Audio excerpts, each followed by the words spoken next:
Hey guys, how's it going? Islam is right about women. Now, I love this meme. It started going around a little while ago. It might have already petered out. I'm a little behind on my memes right now.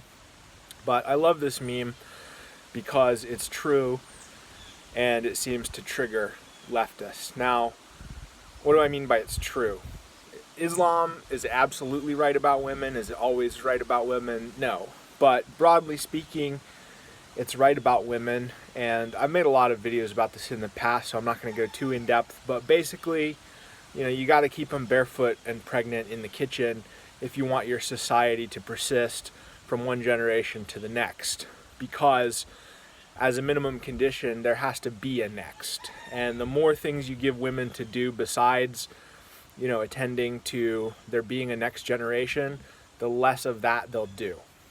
And the more things you allow them, the more opportunities you allow them for things to do besides that, the less of that they'll do. So you got to keep them barefoot and pregnant in the kitchen. And that's where Islam is right about women. Now, why does it trigger leftists? A lot of people think this is an intersectionality thing. Like maybe it triggers leftists because Muslims are higher than women in intersectionality hierarchy, or maybe it's the other way around. But no, it's not an intersectionality thing. It's another contradiction. See, leftists know that Islam is not leftist. They know that. And in fact, they despise Islam. But they despise you even more. And that's why they make common cause with Islam. And this is pretty obvious from some recent events like that Saudi teen girl who was taken in by Canada under the assumption that she was in danger just by being a girl or a woman in Islam. And this premise was accepted by leftists the world over without any question or criticism. So they despise Islam, they just despise you more. And they get several things by inviting the Islam in as a client block. First of all, when some kind of inevitable terrorist attack happens, which by the way is more likely to affect leftists than normal people, because what do they attack? They attack cities. They attack New York. They attack London, right? So this is more likely to affect urbanite bugmen than it is to affect most of us. But leftists don't care because they know it triggers normal people way more. Like, think about all the Americans who were devastated about 9/11. So a couple of towers in New York City, the center of cosmopolitan globalism, literally the World Trade Center, the center of neoliberal financial capitalism, is attacked in New York City, and a bunch of urbanite bugmen are killed. And who's distraught about this, right? It's rural conservative Americans who are most distraught and most want to go get some. So liberals know that even though they're more at risk from this, leftists know that it's going to trigger normal people and conservative people way more than it triggers them. They're just going to use it as a signaling opportunity. They're going to roll out the filters on their profile photos, and they're going to say things like not all Muslims and Islam is a religion of peace. And these are falsehoods, more or less. But all religions, not all religions, all monotheistic religions, of which leftism is a variant, demand profession of belief in patent falsehoods as a form of signaling and to demarcate in-group membership, from the rubes or simpletons or unbelievers or whatever who won't mouth, these professions of faith in patent falsehoods. So, they have a signaling opportunity. They trigger their enemies. And meanwhile, the 999 out of 1,000 Muslims who aren't literally terrorists are voting for them, right? Because they vote for the the lucre.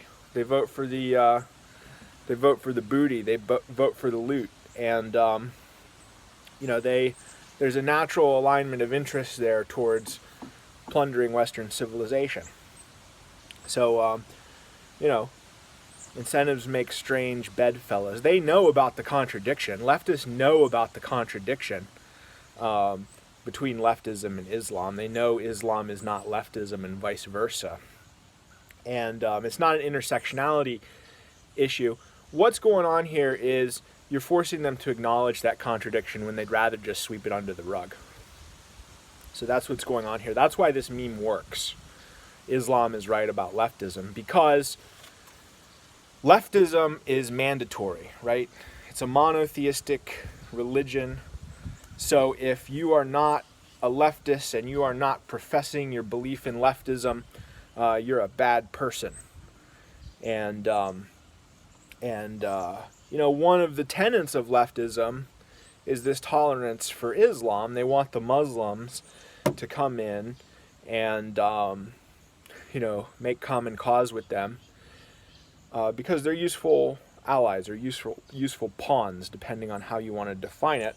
So they have this tolerance for Islam, which is, as part of leftism, is mandatory because leftism is mandatory. And as part of this, you're not allowed to contradict Muslim beliefs to their face. You're not allowed to contradict Islam to Islam, because that's insensitive and therefore intolerant. So leftism is mandatory. Tolerance for Islam is part of leftism, so it's mandatory. Islam is not part of leftism.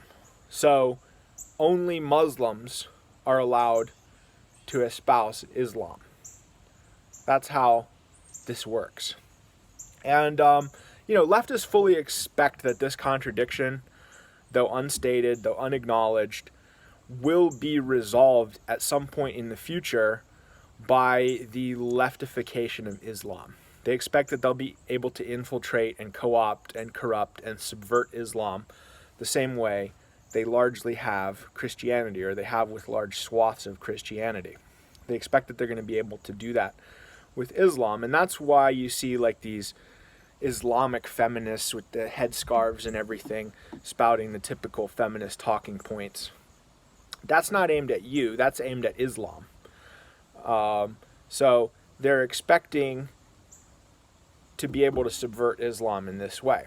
And I don't know about you, but my money's on Islam, because Islam has been around for 1400 years, and leftism in its present incarnation has only been around for a century or three, depending on how you're counting. And it's already got our civilization on the ropes.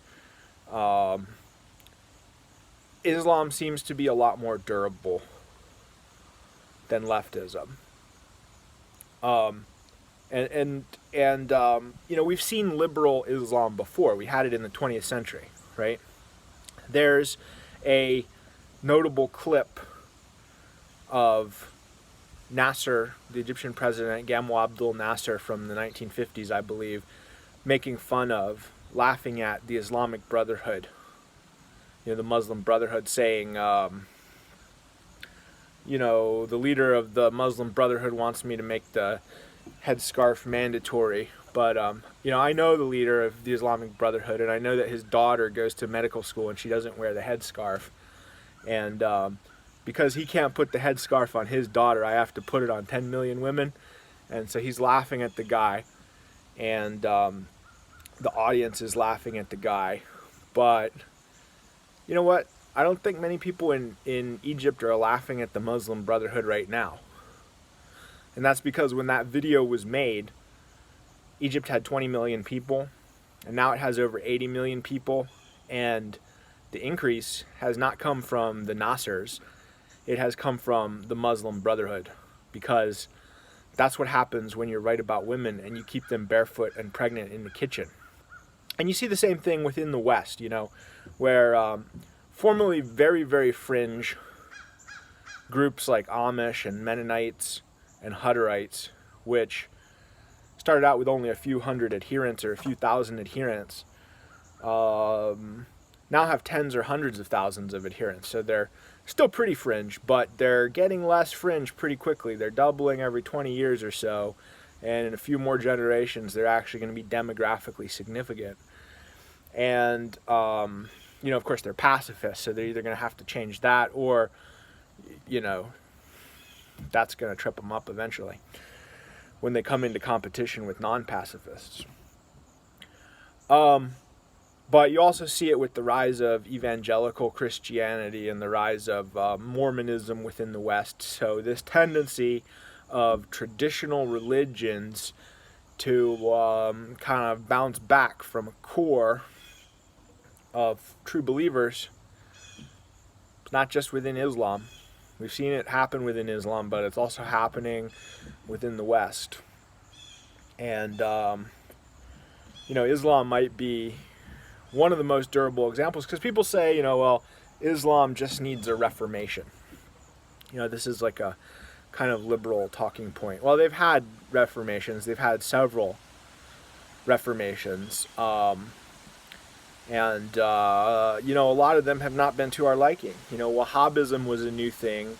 ISIS was a new thing. But one thing that keeps happening within Islam is you get more and more strident and severe forms. So, basically I think these leftists are biting off more than they can chew. Because, Islam has a very compelling, apocalyptic narrative, mission, struggle at its core, driving it. And, what do these leftists have? It's not compelling to any but our most intellectually and morally defective. It's not compelling except to the third most pathetic of our population. And that's why they have to import all these client groups and pawn groups in order to advance their agendas and impose their agendas. Because it isn't ultimately very compelling. Leftism isn't very compelling even to us. So, that's why they need all these client groups and pawn groups, of which they're trying to make Islam one, even though they despise it. And they think they can ultimately subvert it and bring it into their fold. Well, their bullshit isn't compelling even to us. So it's going to be even less compelling to adherents of Islam who already have something way more compelling. The old saw is, they're willing to die for their beliefs. We're not even willing to live for ours. Well, that's true if your beliefs are liberal beliefs, because it's a suicidal ideology, fundamentally. And I don't just mean in like a tactical way, but it's like Islam, but it's strategically suicidal. It's fundamentally, deeply suicidal. It doesn't just employ suicide as a superficial tactic that you use your most disposable members of society for. It's suicidal to its core. And it's just not compelling, except to our, intellectually and morally defective, and our bio-Leninists, if you will. Maybe that's another video for another time, but if that term intrigues you, I highly recommend looking it up, because it's pretty interesting stuff. But anyway, until next time, stay Western, but not liberal.